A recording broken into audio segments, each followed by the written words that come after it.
Okay?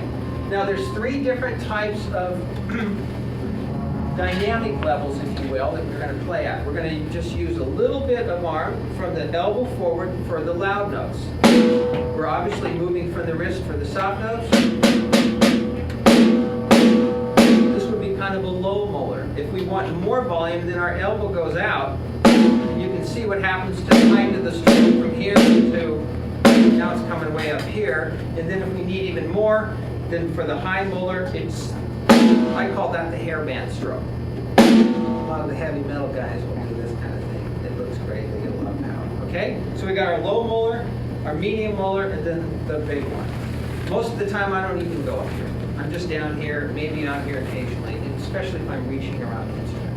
Okay? So if you look on the sheet, now we're going to talk about combination strokes. And if you look at number 1 under combination strokes, this is called a pull-out.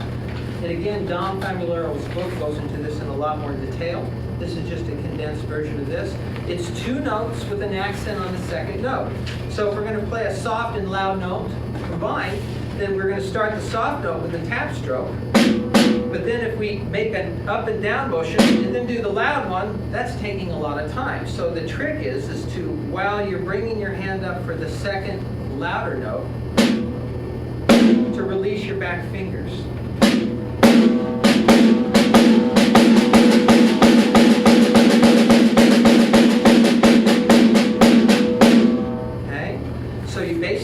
One motion getting 2 notes, soft, loud, soft, loud. It's a real efficient way to get a lot of things happening without having to burn every single note. You're using some of the natural rebound and motions of your body to produce these soft and loud combinations. The next one down is called a control stroke. It's the opposite, 2 notes in a row, with the first one being loud, the second one being quiet. So to produce a loud note, I'm going to use a whipping motion. And then I have to keep my fingers somewhat around the back of the stick to control how far it comes back up. Because if I want the second note to be quiet, I don't want the fingers to be too open.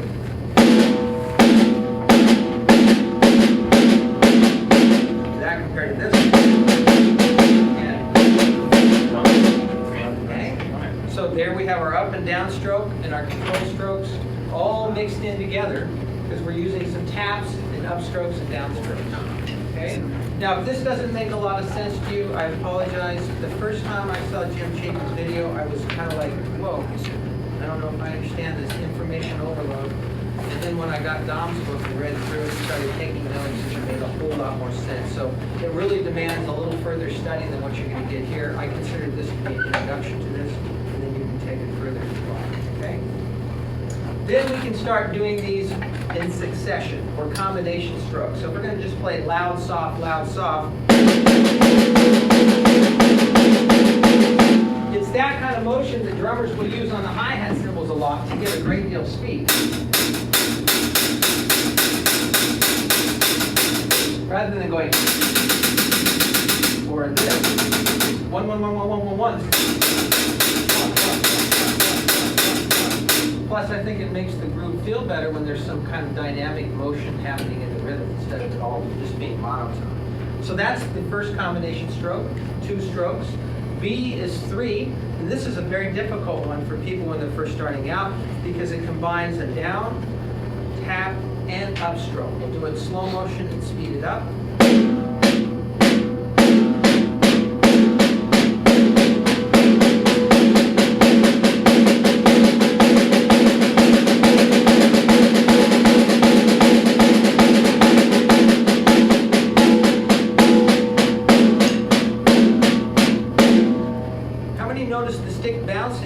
Quickly.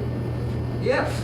So I'm starting out making those motions, holding the stick mainly with a mid-handed grip, thumb and middle finger. That's the center finger of your 5 fingers. So the stick is very securely held but very relaxed at the same time. So I begin to make these motions separately, but as it speeds up, then I start to let the stick bounce. And that's the hard part. But if you hang in there, you'll finally feel how you can just throw the stick down and you'll get 3 notes per 1 motion. So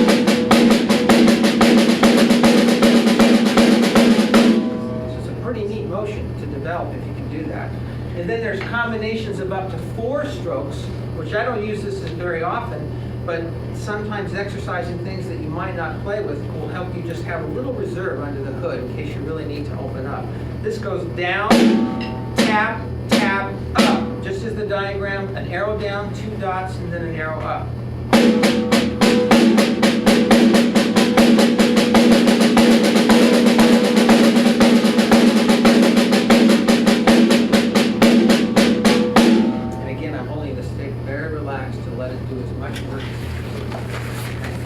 So the last thing on this is the one-handed roll technique. How many people have heard of that?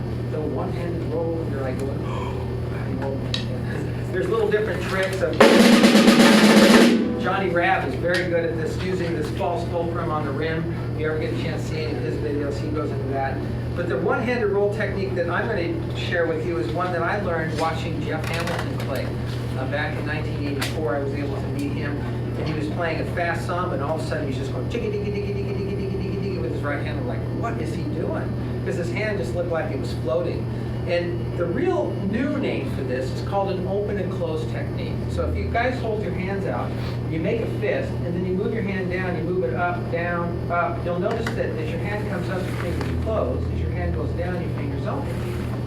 And the person that's really studied this and developed sort of a method of teaching is a drummer named Garey Williams, who played with Steve Moeller. He's got a website, he's got videos and books on this subject, and so if you're interested in learning more about this particular technique, which some people call one-handed roll, or he refers to as an open and close technique, then I advise you to go to Garey Williams' website.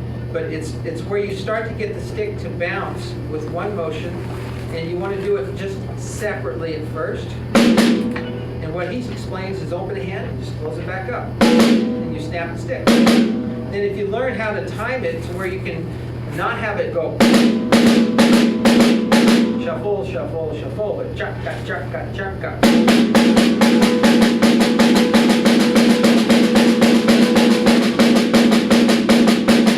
It's a pretty neat technique, and it's nice on rides when you're playing some fast samba.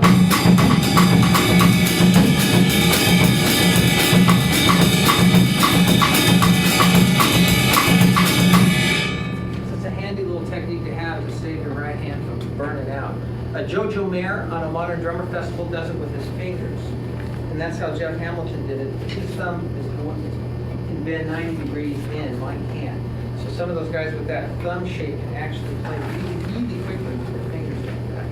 And then I saw Steve Gadd do it with the traditional grip in the left hand. It was on his first video where he's playing a samba beat, and he does sort of an open and close technique with this grip.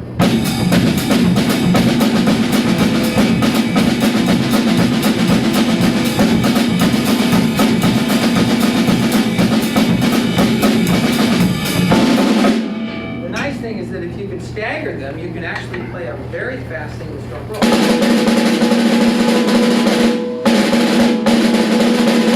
Something I don't spend a lot of time doing, as you can tell.